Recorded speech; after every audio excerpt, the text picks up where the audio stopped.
quero convidá-lo a abrir a Bíblia, na epístola que escreveu Paulo aos Romanos, esta epístola que é chamada a rainha das epístolas, esta epístola que é considerada a epístola de maior impacto na história da igreja.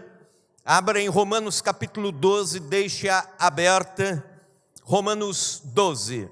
E eu quero pedir para que você deixe aberto, porque durante a pregação nós vamos ler alguns versículos deste capítulo. Mas deixe-me começar dizendo o seguinte, que ao longo da caminhada cristã, todos nós buscamos maturidade cristã.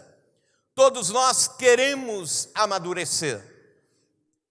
É um fato que nós vivemos no mundo hoje, não só entre os evangélicos brasileiros, mas de crentes imaturos formando a maioria de todo o contingente cristão das igrejas. E é quase que imperioso nós pregarmos, vez ou outra, sobre maturidade cristã, para que você entenda melhor onde nós precisamos chegar. Em fevereiro de 1983, eu, adolescente ainda, entrava no Cefet, Centro Federal de Educação Tecnológica do Paraná. Nós fazíamos o curso médio, que na época era chamado segundo grau, e também, junto com isso, um curso técnico. E eu escolhi o curso técnico de mecânica. Pois bem, aí começamos a estudar a mecânica industrial. Começamos a estudar todos os cálculos que regem o funcionamento das máquinas. Os tornos mecânicos, as fresadoras, as retíficas e tudo mais. Aí, um ano estudando. E alguns alunos se destacaram. Alguns alunos foram muito bem em todos os cálculos e em toda a teoria. Depois do segundo ano, fomos para as oficinas. E aí a coisa foi diferente. Aí as coisas se inverteram, porque muitos dos alunos que não sabiam muita coisa na parte teórica saíram muito bem. E outros que conheciam muito bem a parte teórica, mas nunca tinham visto um parafuso na sua frente, tiveram dificuldade. E aí pequenos acidentes aconteciam, atrapalhos e até prejuízos e tudo mais. E é mais ou menos essa lógica que as epístolas de Paulo decorrem por ela. É mais ou menos por esta lógica que andam os escritos de Paulo. Ele começa sempre trazendo uma série de ensinos sobre salvação, graça, queda do homem, o pecado, a doutrina que envolve o perdão, a justificação, a eleição, a glorificação, a volta de Jesus, o juízo de Deus. E depois ele começa a falar sobre a prática cristã. E aí a gente aterriza nesse chão da prática para ali então começar a amadurecer. E é esse segundo estágio que diz quem realmente aprendeu primeiro ou não. E é exatamente isso que acontece entre o capítulo 11 e o capítulo 12, porque até o capítulo 11 nós aprendemos uma série de doutrinas cristãs. E aí é uma conjunção, que os teóricos dizem o seguinte, que essa conjunção é exatamente a divisão entre a primeira parte da epístola, que diz respeito a todas as doutrinas, e a segunda parte dessa epístola, a conjunção pois, que está no versículo 1. E aqui, depois dessa conjunção, começa a parte prática da vida cristã, o amadurecimento na vida cristã, onde Paulo diz, rogo-vos, pois, e aí começa a vida depois da conversão, a vida depois da conjunção pois, a vida depois da teoria, a vida depois das doutrinas cristãs. E agora então começa um processo de amadurecimento, e há alguns sinais no amadurecimento cristão. O primeiro deles é a consagração integral. Veja comigo os versículos 1 e 2. Rogo-vos, pois, irmãos, pelas misericórdias de Deus, que apresenteis o vosso corpo por sacrifício vivo, santo, agradável a Deus, que é o vosso culto racional. E não vos conformeis com este século, mas transformai-vos pela renovação da vossa mente, para que experimenteis qual seja a boa, agradável e perfeita vontade de Deus. Consagração integral, todo o cristão consagrado a Deus como um todo. E 4 elementos, pelo menos, fazem parte desta consagração integral. O primeiro deles, corpo consagrado no altar. Apresenteis o vosso corpo.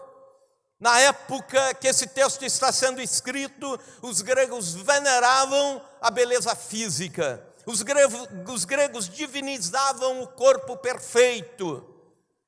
Não é muito diferente hoje quando olhamos para o nosso Brasil, por exemplo, é o 4º país do mundo no consumo de cosméticos. É o 1º país no mundo em cirurgias estéticas para jovens e adolescentes. E isso nos assusta, porque jovens e adolescentes querem cirurgias estéticas.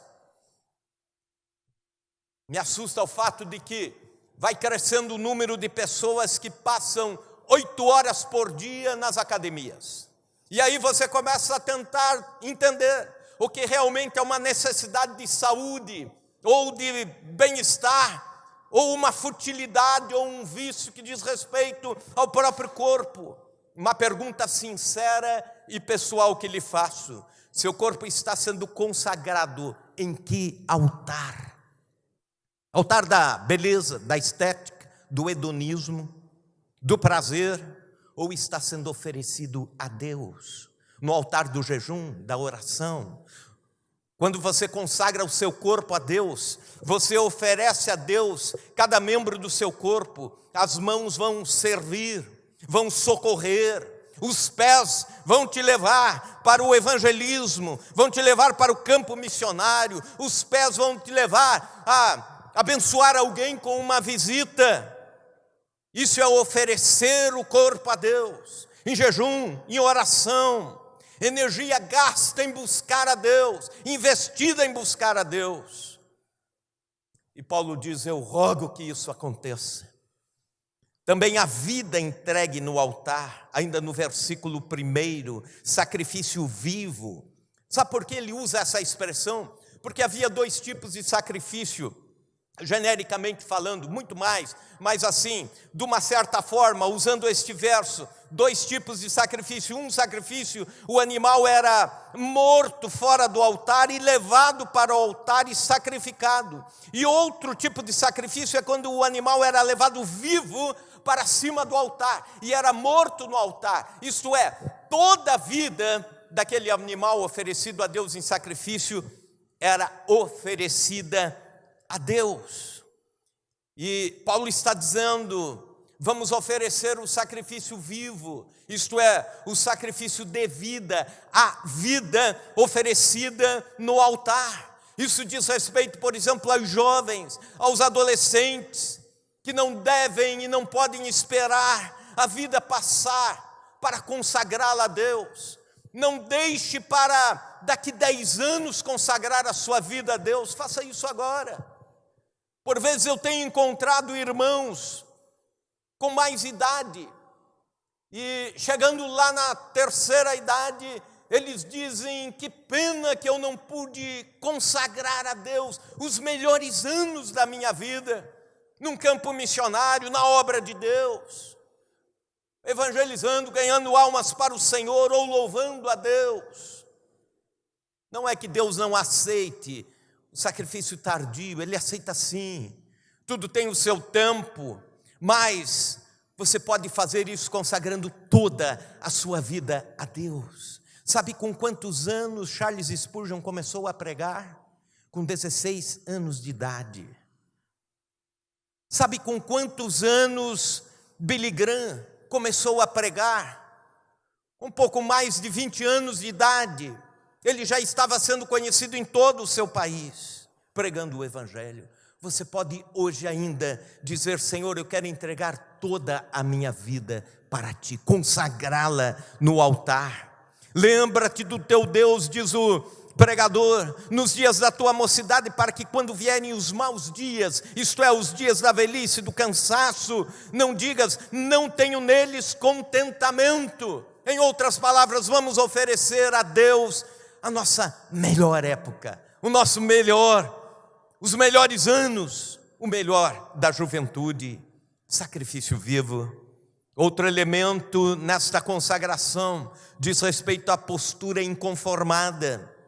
Esse sacrifício deve ser com uma postura, e essa postura é o inconformar-se com o mundo. Versículo 2: e não vos conformeis com este século, mas transformai-vos pela renovação da vossa mente. Isto é, não tome a forma deste século. Esta palavra forma é esquema no grego, e esquema é justamente o que a gente traduz para a nossa língua, esquema. Não entreis no esquema do mundo, na forma do mundo.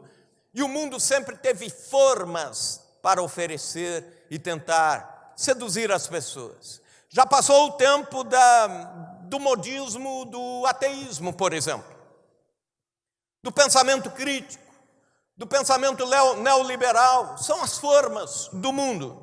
Nós estamos vivendo o tempo do relativismo moral, onde se diz assim, e pasmem, até algumas igrejas pregam ou ensinam isso, de que aquilo que é moral para você pode ser imoral para mim, aquilo que é certo para mim pode ser errado para você, cada um vai ter o seu código próprio de ética, e a Bíblia pode ser interpretada ao seu bel prazer, sem nenhum problema, desde que você se sinta bem com a interpretação que você teve a respeito do certo ou errado, do moral e do imoral.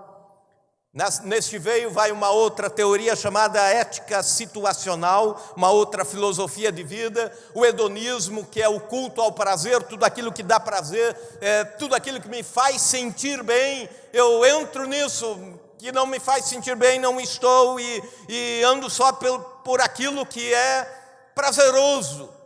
Nós sabemos que a vida não é assim, ela é feita também de responsabilidades, e algumas responsabilidades não são prazerosas, mas são inerentes de compromissos que assumimos com Deus, com a sociedade. Vivemos na época da forma do consumismo, onde as pessoas são chamadas, sugadas para comprar, para ter a qualquer custo, e por causa do ter são avaliadas, por causa do ter são aceitas ou rejeitadas na sociedade. É a forma que o mundo tenta impor, é o esquema. E Paulo está dizendo, não entre nesta forma do mundo. E aí um quarto elemento nessa consagração integral, a mente transformada. Mas transformai-vos pela renovação da vossa mente. E aqui entra uma palavra chamada morfé, que é a essência interior transformadora, uma transformação interior de dentro para fora. Uma transformação que faz com que você rompa essa forma e viva além da forma e do esquema que o mundo tentou impor sobre você. Mudança de mente, e que termina no exterior, e você rompe com a forma do mundo dizendo eu não preciso dela. A mente de um cristão maduro influencia o mundo, não é influenciada pelo mundo. Um cristão maduro não se conforma ao esquema, ele transforma. É isso que Paulo está dizendo. Mas também um segundo sinal de maturidade, a autoavaliação equilibrada. Veja comigo o versículo 3, porque pela graça que me foi dada, digo a cada um dentre vós, não pense de si mesmo além do que convém, antes pense com moderação, segundo a medida de fé que Deus repartiu a cada um. Um cristão maduro pensa de si mesmo com equilíbrio.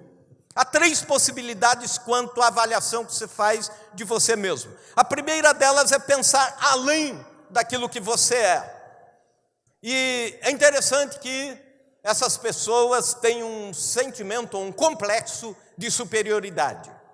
E eu creio que você já conheceu pessoas assim, que se estão numa rodinha precisam falar sobre si e contar as melhores histórias a seu respeito. Precisam impressionar com palavras a seu respeito. Superfaturam a si mesmos. Estão pensando além. O cristão imaturo é aquele que conta vantagem, é aquele que se autoelogia, é aquele que é papudo, E quando uma pessoa é assim, você pode imaginar o seguinte, que ela entra em crise quando não consegue ser aquilo que gostaria de ser, e porque entra em crise, ela precisa falar constantemente sobre coisas que não é, ou então exagerar os seus atributos, as suas qualidades, para tentar com que as pessoas a façam aquilo que ela gostaria de ser. Também a segunda é o pensar a quem. É a outra possibilidade, aquele que a vida lhe achatou e ele aceitou isso. Exatamente o contrário, sente-se menor, sente-se inferior, sente-se vítima de todas as circunstâncias, tem o complexo do coitadismo, ai, coitado de mim, e fala isso, autocomiseração. E também existe a imagem equilibrada, aquela que você olha e diz, Deus repartiu as qualidades, os qualitativos, conforme a fé, Ele repartiu para cada um. E recebi a minha parte, estou contente com ela. Se eu não tenho os atributos desse irmão, estou contente com os que tenho. Se eu não tenho as qualidades daquele irmão, estou contente com as que eu tenho e contente com as que ele tem também. E nos completamos num corpo. Então, o que é uma atitude equilibrada? É reconhecer os defeitos e também as qualidades. É dizer, olha, eu tenho limitações sim.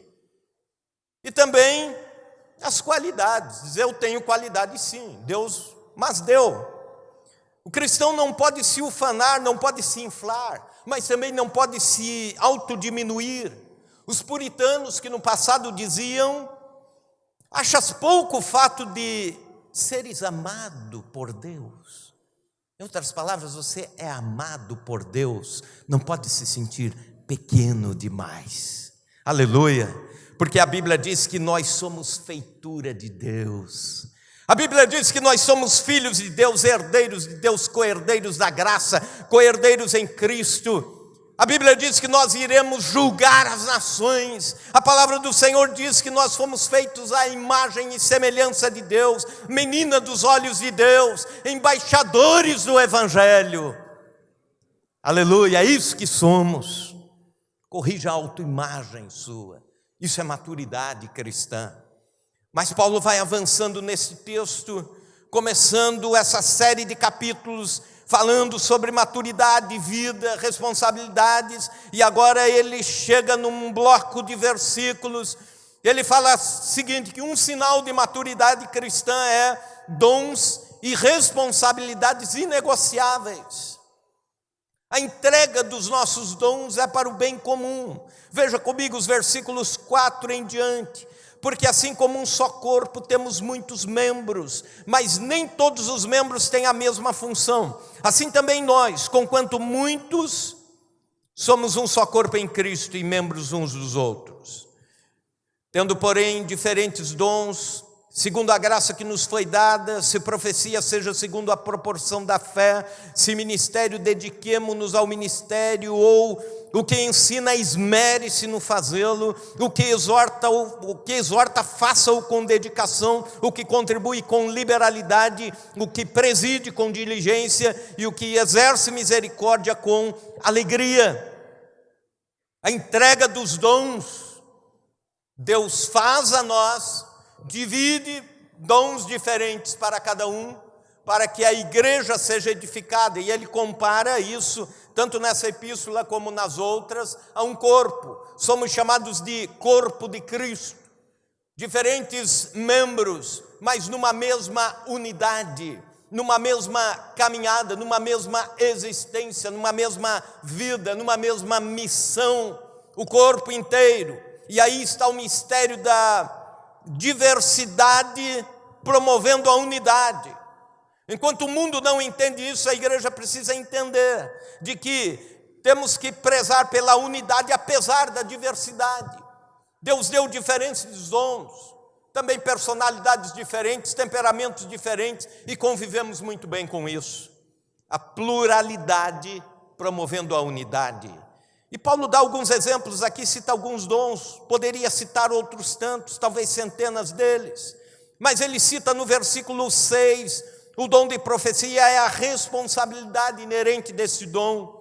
Um dom para a edificação do corpo, e profeteia no grego quer dizer tudo aquilo que se fala inspirado por Deus. A pregação pode ser profética, inspirada por Deus, um aconselhamento, uma palavra, um pronunciamento em nome de Deus. E qual a responsabilidade disso? Conforme a fé. Não é conforme a cabeça ou a sabedoria pessoal. Não é conforme a tendência de quem está falando ou das emoções. Mas é Deus falando. E o que determina esse Deus falando é a fé com que se exerce este dom. Balizamento é a fé. Ele cita outro dom, versículo 7, o dom de ministério, que é o servir, a diaconia, qualquer tipo de serviço, o socorro, a assistência social, está ligado a esse serviço. O ajudar pessoas, ajudar em causas, o trabalhar laboriosamente pelo reino de Deus. E Paulo diz que quem faz isso tem que fazer com dedicação. Aí ele vai para o outro dom, versículo 7, o ensino. E a mensagem do evangelho não é só para ser proclamada, ela precisa ser explicada também. E aí entram dons diferentes. O evangelista é aquele que proclama, o pregador proclama, mas o ensinador destrincha aquilo que está sendo pregado. Ele tem esta habilidade de ensinar, detalhar, fazer aquilo que está no campo da emoção, minar a mente e a razão das pessoas. É um ensino, é um ministério de ensino. E qual é a responsabilidade nisso? É que se faça com esmero. E a Bíblia está dizendo isso, que ensina com esmero. Dá muito trabalho ensinar. Discipular pessoas é trabalho artesanal. Dirigir cursos é trabalho artesanal. É lidar com a constância do ensino. E no versículo 8, o que exorta, façam com dedicação. O que é exortar é caminhar ao lado, é motivar pessoas, é incentivar, é corrigir com amor. Seria muito bem traduzida essa palavra como encorajamento. E Deus dá esse dom a algumas pessoas para serem encorajadores, para encorajar outros, para encorajar a igreja. E como esse dom deve ser exercitado com dedicação. Isso é maturidade, receber um dom e fazê-lo com dedicação. Dedicar-se a promover o incentivo a pessoas. Versículo 8 ainda, a contribuição. E o texto diz, o que contribui com liberalidade. E provavelmente Paulo está falando da contribuição para socorro, que era muito comum naquela época, para ajudar os irmãos que estavam sendo perseguidos, as famílias dos mártires na fé. E ele diz, isso tem que ser com liberalidade. Não seja mão fechada para o reino de Deus, para as causas de Deus. E Deus dá esse dom a alguns, de dizer, Deus multiplica para a vida de alguns, para que eles possam contribuir e oferecer socorro. E Paulo está dizendo que o faça com liberalidade. Aquele que preside, versículo 8, que faça com zelo e cuidado, com diligência. Funções de governo, funções de presidir, de administrar. Os que são os presbíteros da igreja, os administradores, tem dons especiais para isso. E a Bíblia diz, quem tem esse dom que o faça com diligência. E versículo 8 ainda, e quem exerce misericórdia com alegria. Porque existe quem exerce misericórdia, mas de mau humor, ou não querendo fazer isso. Mas é impressionante quem lida com o sofrimento do próximo, normalmente se torna pessoa pacienciosa. E isso não é dom para qualquer um. Eu li a história de uma enfermeira missionária que trabalhava na Índia, e todas as manhãs ela trocava as ataduras de vários leprosos, várias pessoas que estavam ali com a pele sendo carcomida pela lepra, pessoas com feridas purulentas, amputados, e ela fazia isso todas as manhãs. Tirava ataduras, limpava, aplicava os medicamentos, passava atadura nova. E um pastor que estava do Ocidente visitando o campo missionário disse: minha irmã, eu não conseguiria fazer esse trabalho por todo o dinheiro do mundo, eu não faria. E ela respondeu assim, ela abaixada, olhou para ele e disse: eu também, por todo o dinheiro do mundo eu não faria, eu faço porque amo essas pessoas e Deus me ensinou a amá-las. Quem exerce misericórdia com alegria, sabe? Socorra pessoas e com alegria. Alguém escreveu: o júbilo de alguém que ajuda outrem já é uma bênção maior do que a própria ajuda. Exercer dons e com responsabilidades é maturidade. Mas também um outro sinal de maturidade: relacionamentos saudáveis. Veja comigo os versículos 9 indo até o versículo 16. E nesse texto, o amor é um sistema circulatório no corpo espiritual que chamamos igreja. Mas como nós devemos exercer o amor? É fácil definir o amor, lá pelo que temos em 1 Coríntios capítulo 13.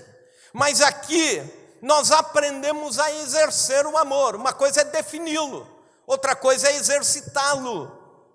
E John Stott, comentarista bíblico, escreve que o amor tem pelo menos 12 ingredientes. E coincidência ou não, o número 12, para os hebreus, tem a ver com povo, tem a ver com assembleia, tem a ver com uma reunião de pessoas.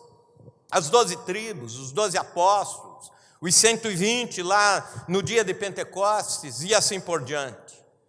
E aqui nós encontramos 12 qualitativos do amor, 12 ingredientes que, se você mistura na receita, sai o lindo bolo que dizemos dele: a igreja ama, ou então aprendemos a amar. E o primeiro deles é a sinceridade. O amor seja sem hipocrisia, versículo 9. Hipócrites era o termo usado para apontar o ator que fazia drama, o ator que encarnava tão bem o seu papel que fazia a plateia chorar, encarnava tão bem o seu papel que misturava a identidade com o papel. E aí as pessoas diziam: esse é um bom hipócrites, isto é, um bom alguém que veste uma máscara, uma roupagem que não é a sua, e impressiona muito bem, e causa uma excelente impressão, cumpre o seu papel, mas não é ele, é um papel. A Bíblia diz: o amor não pode ser assim, ele tem que ser autêntico, ele tem que ser ele mesmo. Quem exerce o amor, quem ama, não pode vestir máscaras, tem que ser sincero. É interessante que as portas dos templos cristãos, as paredes dos templos cristãos, ouvem muitas coisas hipócritas. E as portas e as paredes dos carros ouvem coisas sinceras. Isso deveria ser o contrário. Deixa eu explicar melhor. Às vezes eu imagino que na porta de um automóvel tenha um botãozinho assim, que quando você fecha a porta, faz com que a pessoa que está lá dentro mude de opinião. Querem ver uma coisa? A irmã vai numa festa de casamento, e aí lá pelas tantas da madrugada, 1h30 da manhã, vai embora, né? E aí se despede de todos ali e a última que ela despede, diz assim: olha, seu cabelo está maravilhoso. Amiga, você está uma gata, parabéns. Aí entra no carro, fecha a porta, vira para o esposo e diz: nossa, que gosto, hein? Parece uma perua. Ou então o irmão termina o culto, né? Ele abraça: vamos tomar um cafezinho nessa semana, né? Eu gosto muito de conversar com você. Entra no carro, bate a porta, diz: não gosto desse cara. Parece que tem um botão ali que muda a opinião da pessoa. O amor não pode ser assim. Segundo ingrediente, o discernimento. E o versículo está dizendo: detestai o mal, apegando-se ao bem. É o discernir o que é o mal e o que é o bem, e apegar-se ao bem. E a palavra pegar-se aqui no grego quer dizer acimentar-se, é unir-se de uma forma muito sólida ao que é bem. Terceiro ingrediente, afeição, versículo 10. Amai-vos cordialmente uns aos outros com amor fraternal. E esta palavra cordial, somada ao fraternal, tem a ver com o amor de irmão, irmão de sangue. Outro ingrediente, a honra, versículo 10, ainda preferindo-vos em honra uns aos outros, a última parte do versículo. E preferir é priorizar, é reconhecer valores no próximo, é elogiar, é considerar com apreço o seu irmão. Outro ingrediente no amor é o entusiasmo, versículo 11, no zelo não sejais remissos, sede fervorosos de espírito, servindo ao Senhor. Fervor para com Deus potencializa relacionamentos saudáveis. Crentes fervorosos são crentes bons de relacionamento por via de regra. Um coração abrasado por Deus leva um cristão a ter relacionamentos saudáveis, intensos. Se você ama intensamente a Deus, vai amar os irmãos. Aliás, vamos inverter essa lógica, porque na epístola de João se diz o contrário. Se você ama intensamente os seus irmãos, vai amar a Deus. É uma via de mão dupla. Nunca vai haver só a vertical. Sempre a vertical e a horizontal na mesma intensidade. O entusiasmo, coração abrasado por Deus e naturalmente nos relacionamentos. Também versículo 12, a paciência. Regozijai-vos na esperança, sede pacientes na tribulação. A paciência nas adversidades molda os relacionamentos também. Gente sofrida é gente mais amável. Já viram isso? Gente muito mimada é gente ruim de relacionamento. Já viram isso? É uma lógica, parece que é uma lógica da vida. Pessoas calejadas pela vida, pelas intempéries, são pessoas mais compreensivas. A paciência nas circunstâncias faz com que se desdobre em paciência para com pessoas. Também a generosidade, versículo 13, a primeira parte, compartilhar as necessidades dos santos. Generoso é aquele que compartilha, aquele que não guarda para si, aquele que sempre tem tempo a dar para o próximo, tem vida a dar para o próximo, tem atenção a dar para o próximo, tem telefonema a dar para o próximo, se importa com o próximo, compartilha nas necessidades de socorro também. Outro ingrediente é a hospitalidade. A última parte do versículo 13, praticai a hospitalidade. É o amor ao estranho. Hospitalidade é isso. Milhares de bolivianos estão na grande São Paulo, sendo rejeitados em muitos ambientes.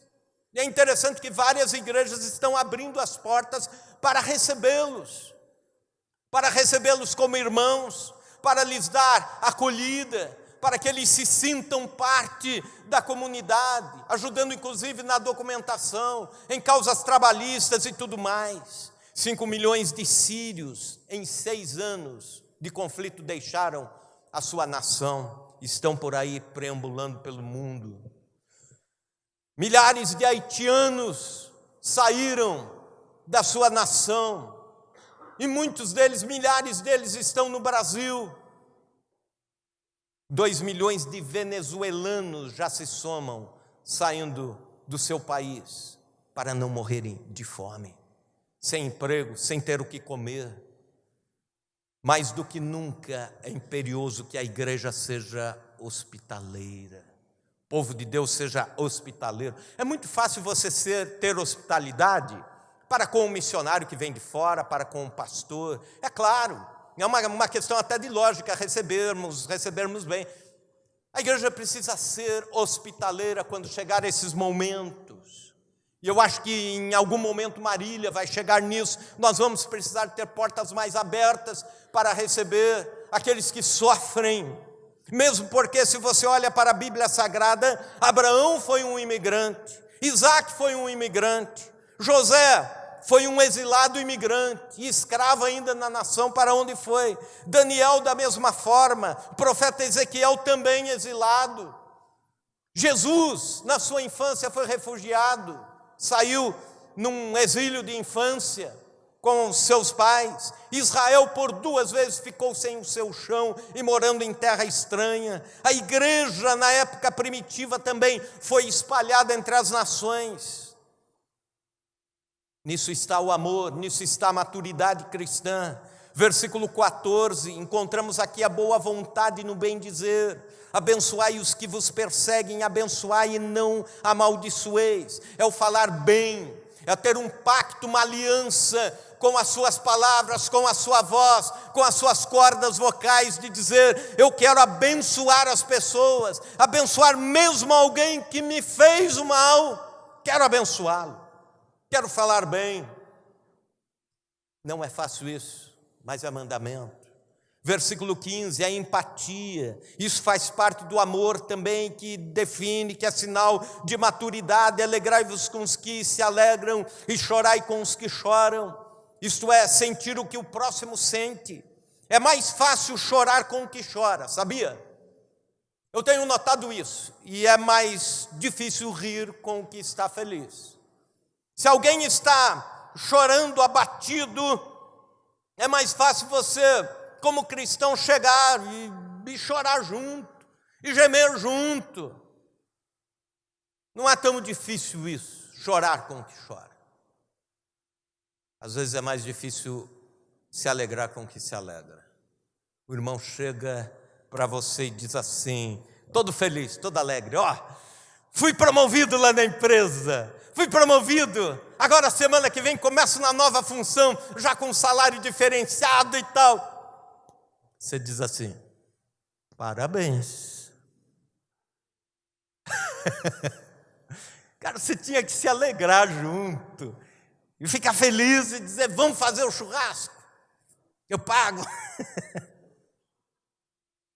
Outro ingrediente, harmonia. Versículo 16, tende o mesmo sentimento uns para com os outros. Em lugar de seres orgulhosos, condescendei com o que é humilde. Não sejais sábios aos vossos olhos. Se resumir todo esse versículo, está aqui a harmonia, o mesmo sentimento, a mesma atitude mental. Tende o mesmo sentimento uns para com os outros. Sentimentos harmoniosos dentro da igreja. Outro ingrediente, o 12º, a humildade. A última parte do versículo 16. Não sejais, condescendei com o que é humilde. Não sejais sábios aos vossos olhos.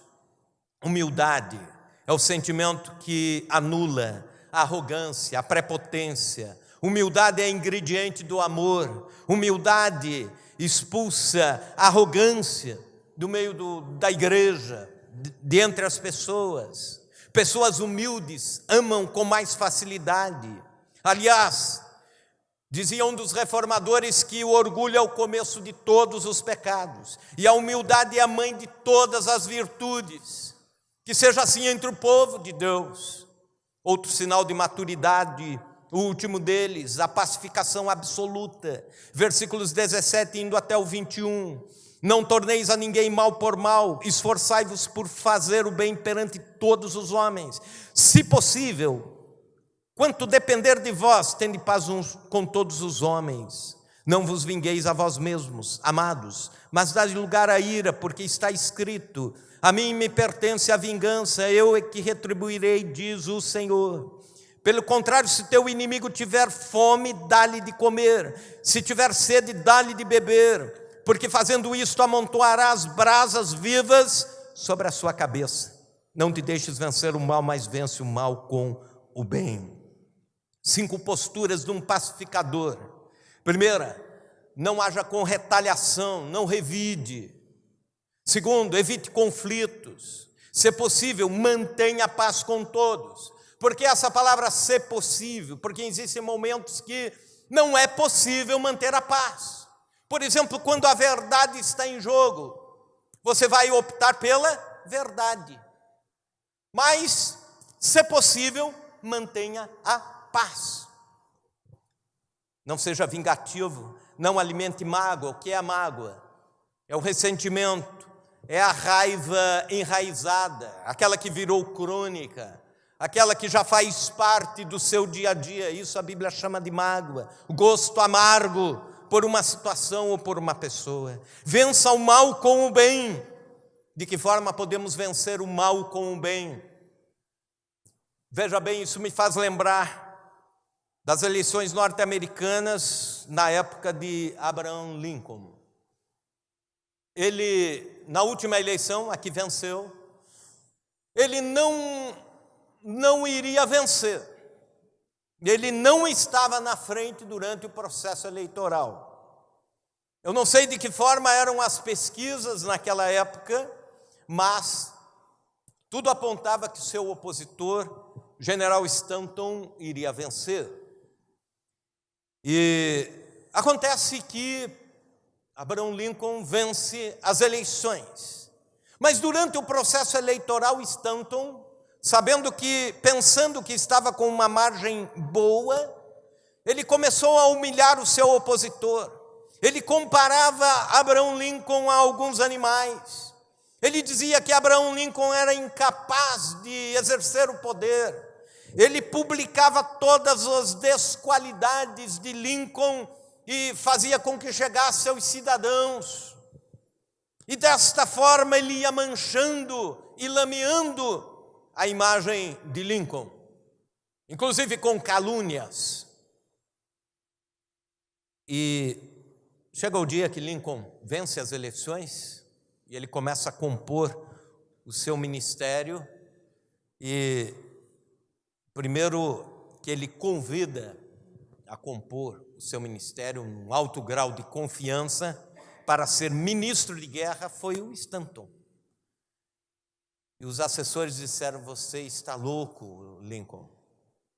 O cara que mais lutou contra você agora vai ser seu general de guerra, seu ministro de guerra. Ele disse: olha, para essa função ele provou que é bom. Então eu vou dar um voto de confiança nele. Eu vou dar um voto de confiança para ele. Vou perdoar. Deixa para lá. Sabe, isso foi na hora do coração inflamado, né? Vamos fazer diferente, vamos apoiá-lo, né? Ele vai ser uma bênção para a nossa nação. Todo mundo desconfiava. Mas Stanton foi leal. Mais tarde, Lincoln morreu, foi assassinado. E quando Stanton soube, de imediato ele foi para o lugar onde Abraham Lincoln seria velado, posicionou-se ali, à beira do caixão, à cabeceira, e ali ele passou todo o tempo do velório. Ali ele passou, ali ele chorou, ele não se arredou até a hora do sepultamento. E depois ele confessou, dizendo: Lincoln, com o seu perdão, com o seu espírito pacificador, me deu a chance de viver novamente. Eu pensava até que não seria perdoado, ou que teria que sair do país, que seria perseguido. Mas este homem salvou a minha vida, a minha carreira. Eu sou eternamente grato a ele. Esse é o espírito pacificador.